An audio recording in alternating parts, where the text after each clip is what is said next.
반갑습니다. 말씀과 함께 하루를 시작하는 주님의 백성들을 예수님의 이름으로 축복합니다. 2023년 4월 3일 월요일 오늘 주신 말씀은 마태복음 26장 57절에서 75절까지입니다. 예수를 잡은 자들이 그를 끌고 대제사장 가야바에게로 가니 거기 서기관과 장로들이 모여 있더라. 베드로가 멀찍이 예수를 따라 대제사장의 집 뜰에까지 가서 그 결말을 보려고 안에 들어가 하인들과 함께 앉아 있더라. 대제사장들과 온 공회가 예수를 죽이려고 그를 칠 거짓 증거를 찾음에 거짓 증인이 많이 왔으나 얻지 못하더니 후에 두 사람이 와서 이르되 이 사람의 말이 내가 하나님의 성전을 헐고 사흘 동안에 지을 수 있다 하더라 하니 대제사장이 일어서서 예수께 묻되 아무 대답도 없느냐? 이 사람들이 너를 치는 증거가 어떠하냐? 하되 예수께서 침묵하시거늘 대제사장이 이르되 내가 너로 살아계신 하나님께 맹세하게 하노니 내가 하나님의 아들 그리스도인지 우리에게 말하라. 예수께서 이르시되 내가 말하였느니라. 그러나 내가 너희에게 이르노니 이후에 인자가 권능의 우편에 앉아 있는 것과 하늘 구름을 타고 오는 것을 너희가 보리라 하시니 이에 대제사장이 자기 옷을 찢으며 이르되 그가 신성모독하는 말을 하였으니 어찌 더 증인을 요구하리요. 보라 너희가 지금 이 신성모독하는 말을 들었도다. 너희 생각은 어떠하냐? 대답하여 이르되 그는 사형에 해당하니라 하고 이에 예수의 얼굴에 침 뱉으며 주먹으로 치고 어떤 사람은 손바닥으로 때리며 이르되 그리스도야 우리에게 선지자 노릇을 하라. 너를 친 자가 누구냐 하더라. 베드로가 바깥뜰에 앉았더니 한 여종이 나와 이르되 너도 갈릴리 사람 예수와 함께 있었도다 하거늘 베드로가 모든 사람 앞에서 부인하여 이르되 나는 내가 무슨 말을 하는지 알지 못하겠노라 하며 앞문까지 나아가니 다른 여종이 그를 보고 거기 있는 사람들에게 말하되 이 사람은 나사렛 예수와 함께 있었도다 하며 베드로가 맹세하고 또 부인하여 이르되 나는 그 사람을 알지 못하노라 하더라. 조금 후에 곁에 있는 사람들이 나와 베드로에게 이르되 너도 진실로 그 도당이라 내 말소리가 너를 표명한다 하거늘 그가 저주하여 맹세하여 이르되 나는 그 사람을 알지 못하노라 하니 곧 닭이 울더라. 이에 베드로가 예수의 말씀에 닭 울기 전에 내가 3번 나를 부인하리라 하심이 생각나서 밖에 나가서 심히 통곡하니라. 아멘.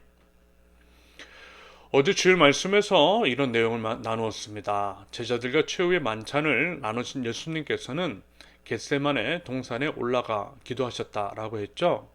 십자가라고 하는 중대한 과업을 앞두신 예수님.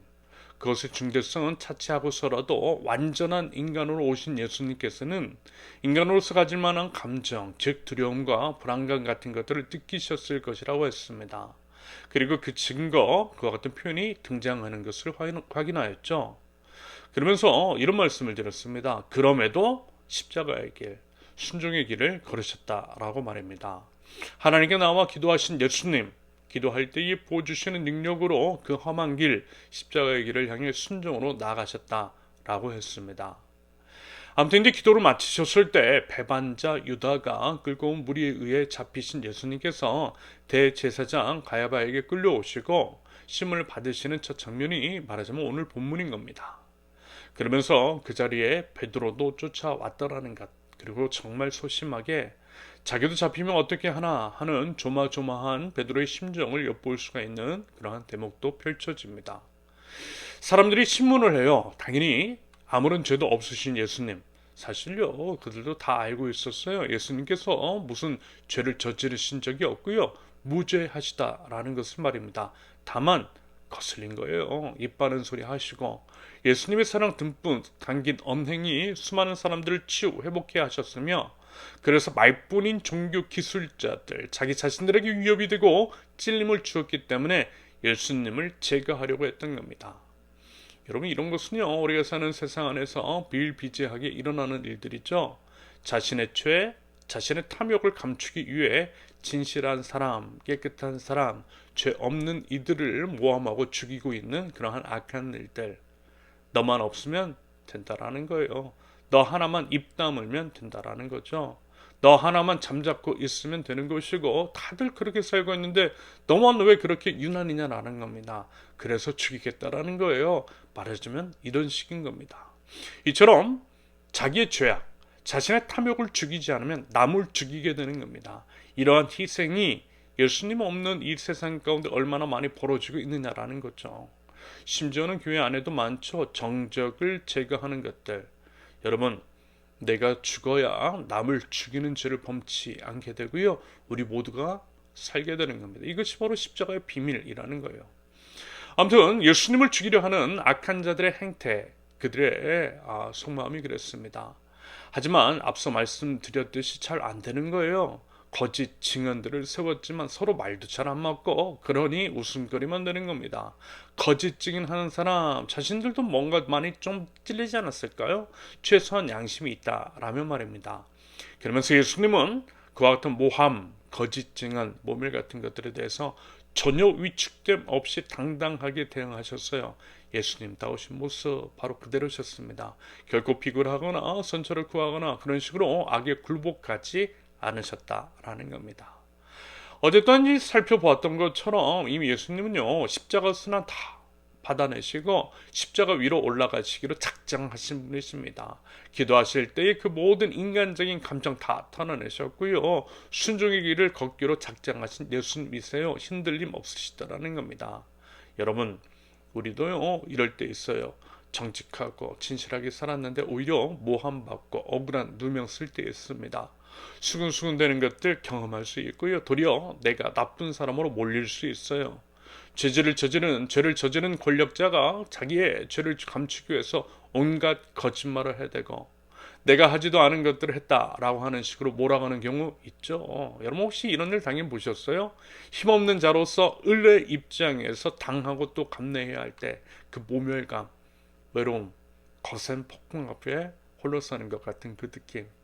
그러면서 아무도 내 편이 되어주는 사람이 없을 때 내가 지켜주려고 내 많은 것들을 희생한 그 사람들마저도 나를 외면할 때 여러분 이게 뭔지 아세요? 여러분 믿음대로 말씀 따라 예수님 따라 살다 보면 이럴 때 있어요. 여러분 그래도요 우리 끝까지 견뎌내면 좋겠습니다. 그리고 이 길 포기하지 않으면 좋겠습니다. 먼저는요 기도하고 또한 우리 서로 꼭 지켜주고 함께 해주면 좋겠습니다. 한 명이라도 단 한 명만이라도 내 편에 있으면 조금 낫더라고요. 아니 큰 힘이 되더라고요. 우리 서로에게 그런 한 사람이 되어주자라는 겁니다. 그러한 우리의 공동체 세운교회 될 수 있기를 바랍니다. 마지막으로 베드로 예수님의 예언처럼 3번씩이나 부인해요. 69절에부터 69절 이하에 기록되어 있는 내용처럼 부인합니다. 자기도 잡힐까 봐 겁이 났던 거죠. 우리는 그 모습 보면서 참 못난 사람이라고 어떻게 사람이 그럴 수가 있느냐고 비난할 수 있을 것 같아요. 사실요 저도 그랬어요. 예전에는 그랬어요. 그런데 살아보니까 아니더라고요. 비난 못하겠어요. 사람이니 충분히 그럴 수 있겠더라고요. 저도 아마 그럴 것 같아요. 그 모습이 결국 우리의 모습이더라는 겁니다. 사실요 우리는 늘 그렇게 살아가고 있는지도 모릅니다. 세상 속에 살면서 적당히 타협하고 있다면 우리가 베드로인 거예요. 좋은 게 좋은 거지 하면서 불에 눈 감고 침묵하고 있다면 베드로처럼 예수님 부인하고 있는 겁니다. 우리가 바로 베드로인 것이고 베드로의 삶을 살고 있는 겁니다.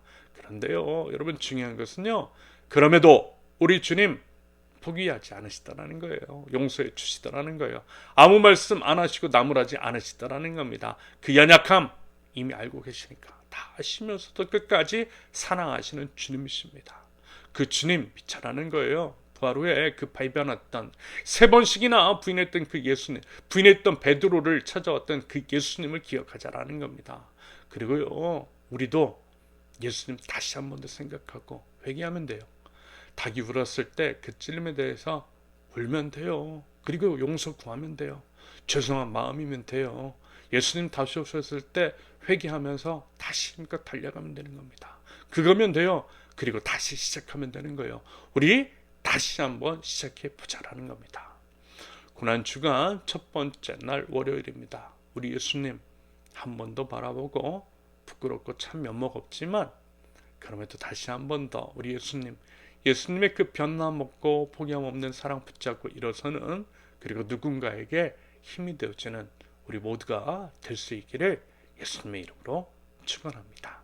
함께 기도합니다.